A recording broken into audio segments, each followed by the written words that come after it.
This morning, we conduct an interview, a biopsy in the Storage King and Kennards world. How do they make money?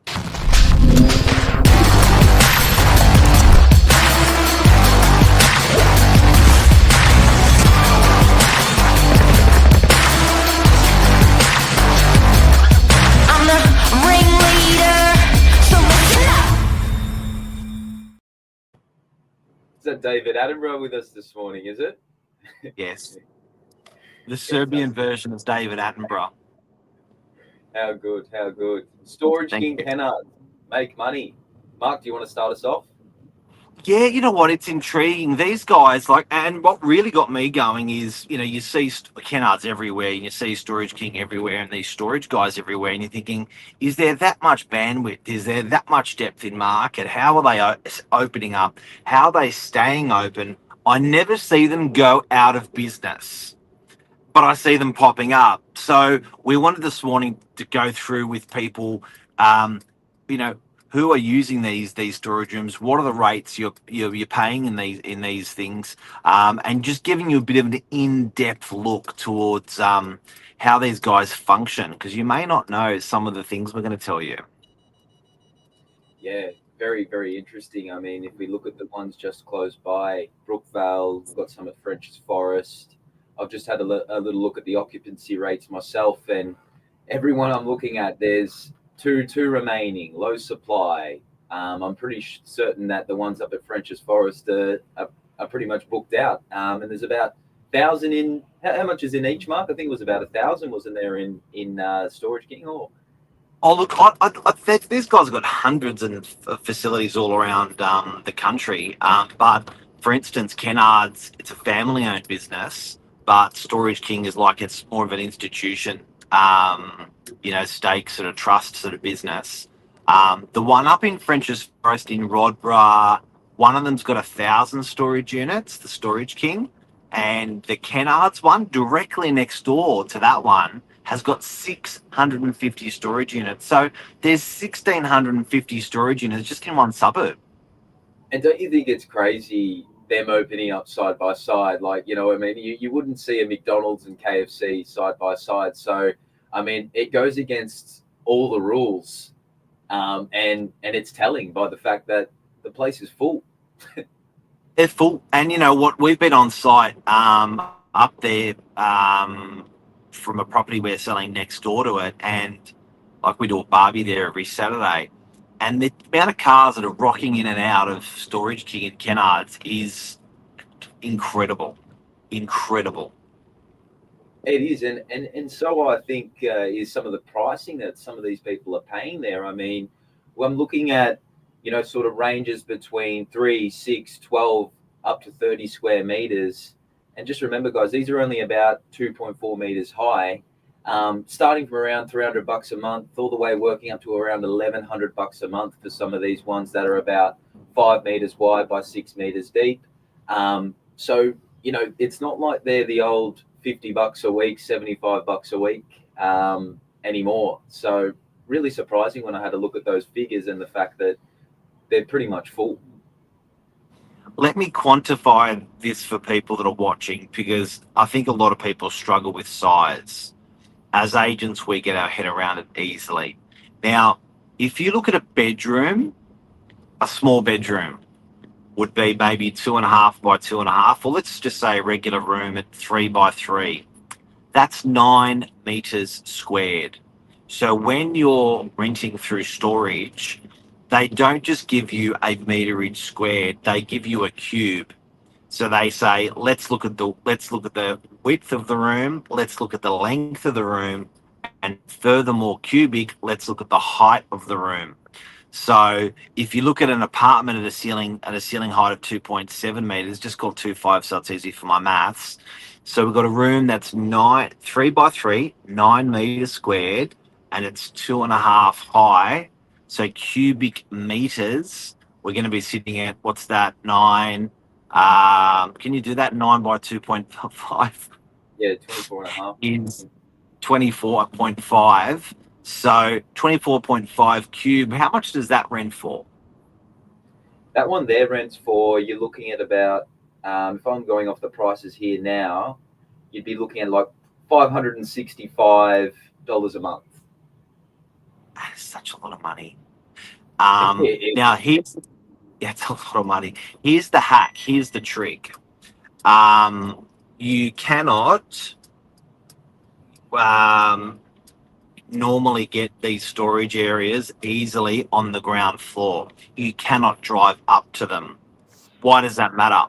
If I'm going in and out of them, I have to get in a lift or stairs every single time.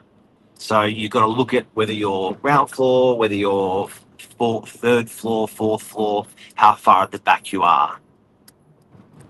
Yeah, that's a massive point. The accessibility definitely plays a role in that. I know for myself, I have a an older lady that I look after, and sometimes she needs some things moved between places. And you get in the lift, you go up, get your number, you're down at the back right hand corner, you're back in the lift down. So, if you've got a full storage unit, it's a few trips between exits and entries. It is.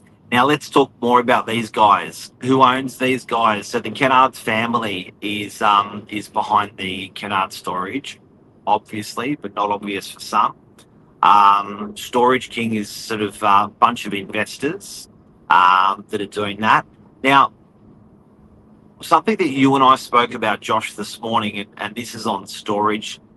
These rental rates are higher than generally a residential property or an industrial property. They are probably the highest rent per square meter than any other asset class for rent. Oh, easily, and from just looking through inquiry levels, there seems to be more and more uses popping up for these spaces as time goes on.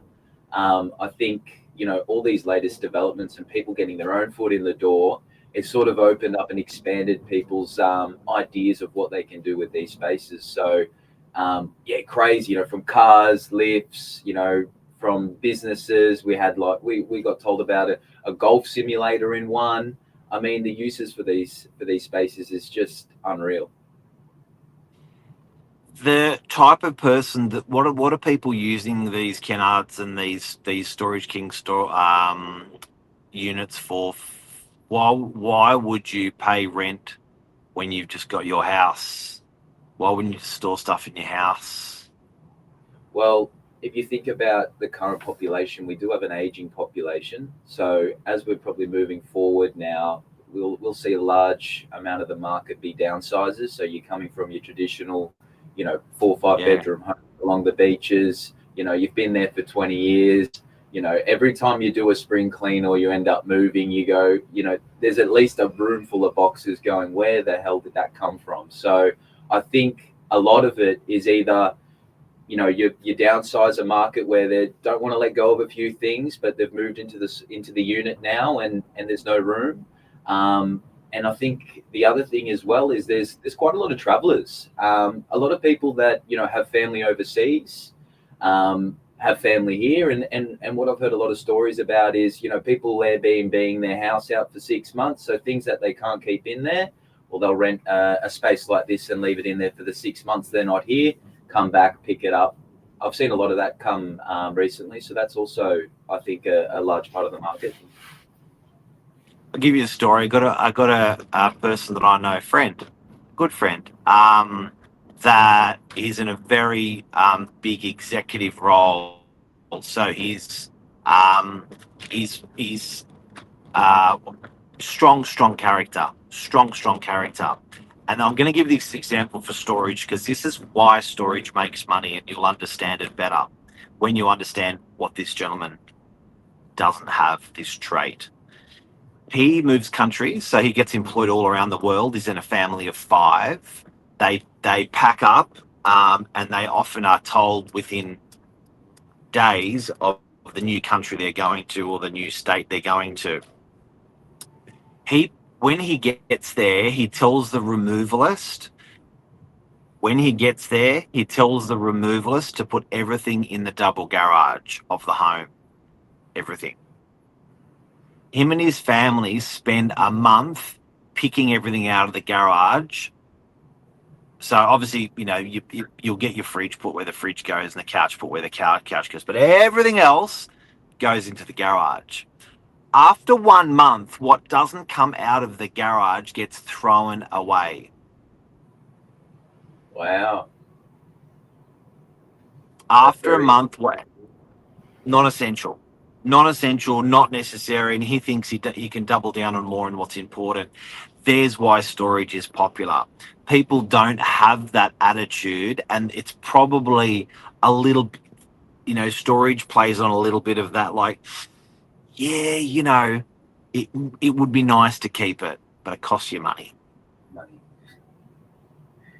Exactly right. Exactly right. Yeah, that's a really good way of putting it, Mark. I think the the baby boots, and the old school assignments. I know my mum still hangs on to those things, and it ends up piling up after 20 odd years. Putting it all together, you seem to run out of spaces, and there's really no other way to turn. It's a bit like iCloud storage. It just keeps getting.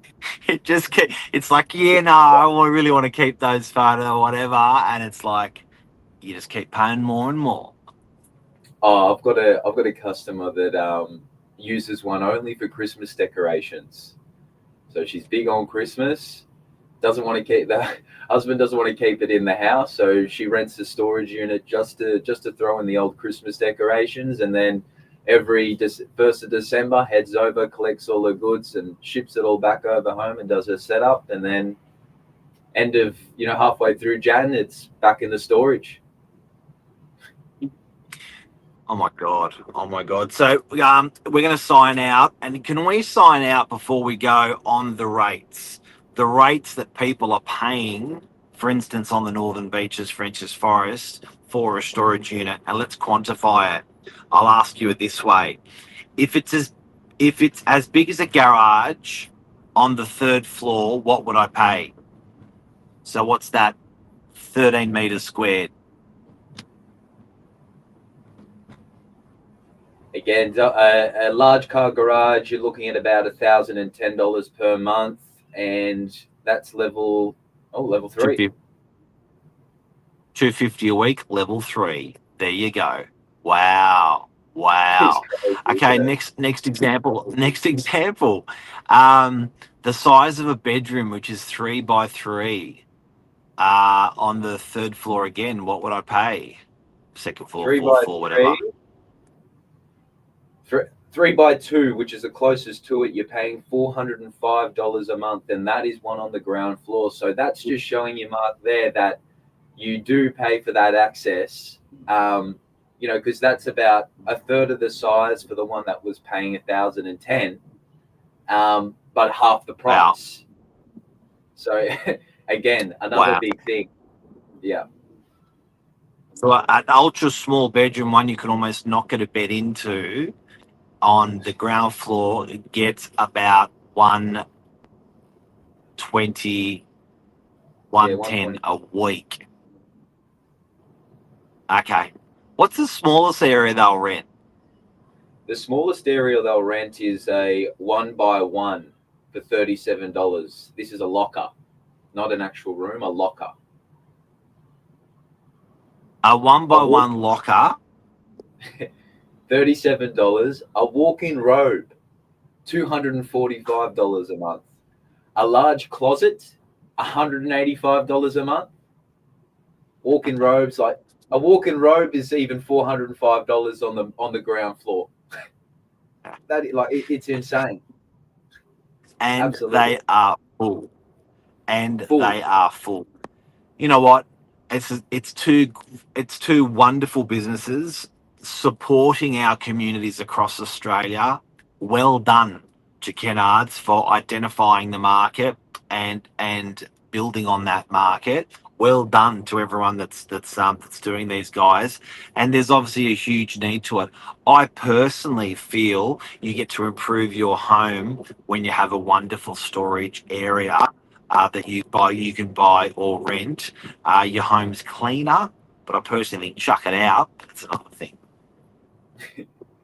Exactly right. Yeah, no, I think you put it put it exactly on the right there, Mark. These storage things are a game changer and something people should keep their eye open for.